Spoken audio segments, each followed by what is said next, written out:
I'm Brett Briere, and I'm one of the co-directors of the CLTL program. As administrators and leaders of the program, I think it's also good to have those reality checks, which you get when you partner with practitioners on what's really going to be useful out there in the real world, and to get out of our kind of academic insular bubble and be provided with that perspective as leaders of the program is hugely valuable as well. So I'm Mike Gavin. I'm an associate professor here in Human Dimensions and Natural Resources, and I co-direct the Conservation Leadership Through Learning master's program. And so CAP allows them to think that way and also to realize this is actually happening, and this is happening all over the world, and this is the process that organizations utilize. And then to be able to interact with the TNC staff that are trying to do that here in Colorado and have been training people to do it all over the world really gets students to see, okay, here's what we're learning in the classroom, and here's how it's applied, and here are the people that are actually doing it. And I can actually ask them questions about what it's like to have that job and to go forward and do that. And so it's really invaluable to have that experience for those students and those connections that they make with TNC that continue on, well after that week and well after their time here in the program. And so I don't think we can thank TNC enough really for all the time that they've put in and how valuable that is for students. It's also really rewarding for us as staff. I mean, we're here teaching the course, but to be able to make that connection with practitioners on the ground and to make sure that we're teaching students that can feed into those processes and support those organizations is something that's really key for us. And so we hope that we can continue to maintain those connections with the Nature Conservancy through the CAP training and beyond that, as has happened in these other cohorts, just because I think it's extremely beneficial. And so we thank them enormously for it.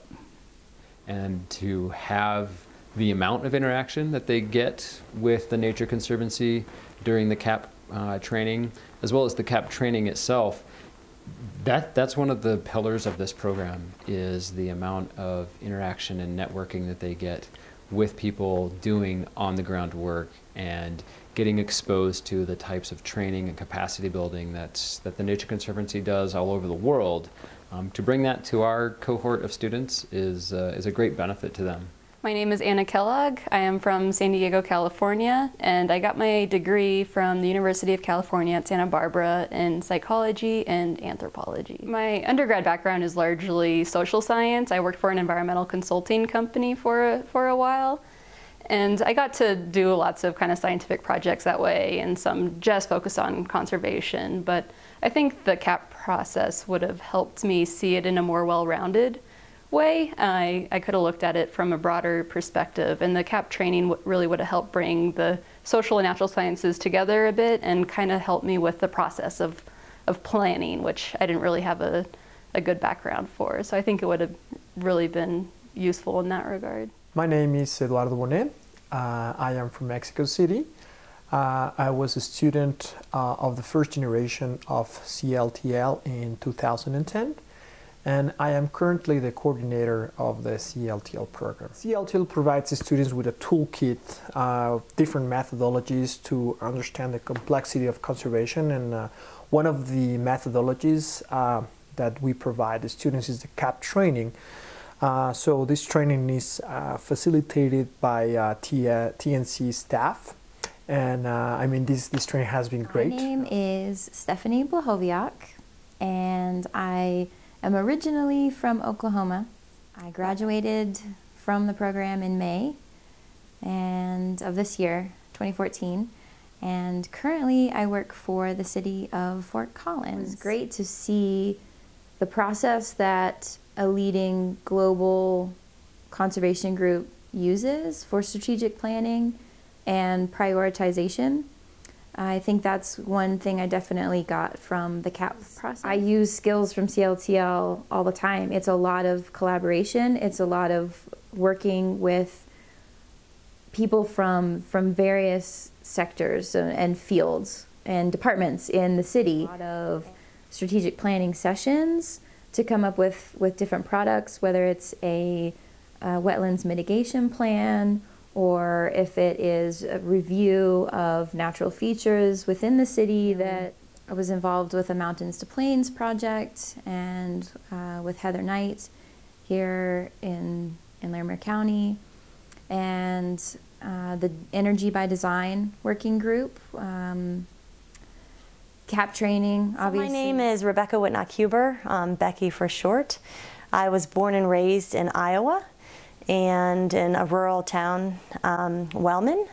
And I went to school at Iowa City West High and then went to the University of Vermont, where I studied wildlife biology. So my project in Kenya was RUAs, so Water Resource User Associations, and it looked at the participation and voice of women. But when you can look at it in the way that the CAP has sort of laid things out, you can really kind of narrow in on these little spots that may actually impact several different targets or several different problems.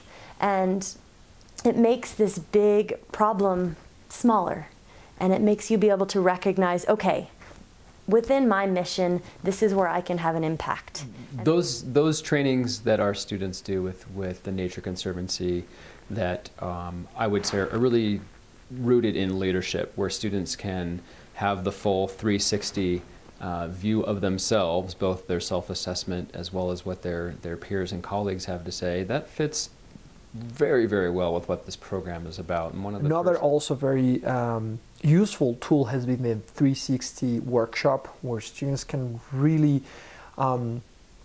understand themselves as part of a group and really understand how their work is part of a larger vision in conservation. So having that opportunity to learn how to network better, to learn how to facilitate good conversations, I think was extremely powerful.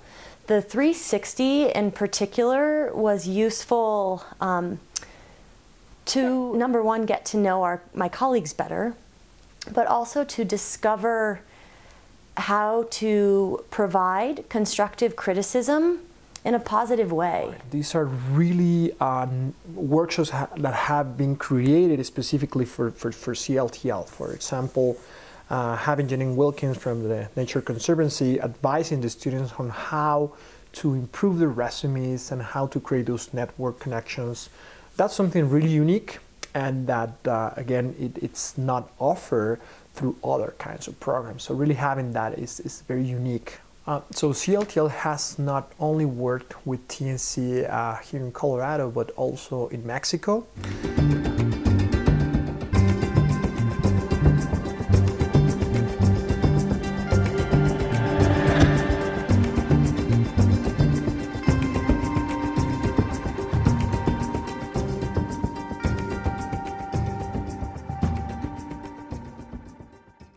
It'll be really useful for the future. Many of us went into this master's program really wanting to do something when we get out of it. We really want to be hands-on and making a difference. So I love traveling, and so the broad portion is a really big draw for me, and it just seems really practical and applied, and that's really what I'm going for.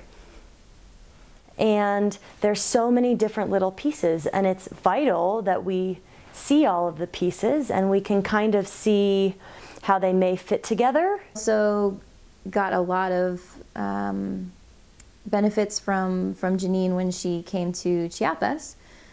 When she reviewed our example cover letters and our resumes, it was kind of a tough session, but sometimes taking, constructive criticism can be challenging, but it was so helpful, and especially because it's a competitive job market. So I really got a lot out of her feedback, and she was great. So that was a fantastic experience, and we were so grateful to meet Wendy and Janine because they have such diverse experiences and such incredible knowledge and passion for their work. At the university, we hope that we are cultivating the future leaders of organizations like the Nature Conservancy, and to have a partnership where students get that exposure firsthand to an NGO, as well as the many other organizations they are exposed to. I think it helps them see what their future is going to be, or what it could be. Interacted with the Nature Conservancy personnel from Mexico and from the Global World Office and in the Colorado chapter, And I would say my experience with the Nature Conservancy Mexico was the same as with Colorado and the World Office, just fantastic. Back to the CAP training specifically, which TNC has supported and done for us over every single cohort of CLTL, has been really critical for students, both in terms of the students saying, hey, this is a key skill that's utilized all over the world by conservation organizations. I can put this on my CV and it shows that I have this skill and therefore am prepared, you know, for work in this field. In one sense, it's a really good thing just to put on your resume, so it just makes us look more attractive once we graduate. But it's more than that. It really helps us see what people are actually using in the field, and so it really helps prepare us for that. But also, it has really critical linkages, I think, to a lot of the courses that we run here, and it demonstrates exactly what we're trying to do, which is to bring together ideas and skills across different aspects of conservation. And really, the CAP process requires students to do that and to think about conservation, think about biodiversity and the ecology of the situation, to think about leadership and what their role is and how we bring people together for planning, to think about planning processes and systems thinking, and how do we bring all these different ideas together to actually do and operationalize conservation planning. It's a great opportunity to say thanks for this amazing relationship, and we really look forward to keep working together in the future. I guess the main reason we're doing this is a huge thanks, right, to TNC for all their support of the program over the years now. I mean, every single cohort that we've had in CLTL has had really critical interactions with the Nature Conservancy. The Nature Conservancy is probably the leading employer of alums of the program as well, and it's really been vital for students to understand how conservation works on the ground, to be able to interact with TNC, both locally here in Colorado, with staff based in DC, and with staff based overseas. And so that's been, I think, really critical to get students to understand how conservation works, the complexities of it, and the specific tools that are utilized. And has really helped students to get in on the ground as well with official. And so we thank them enormously for it.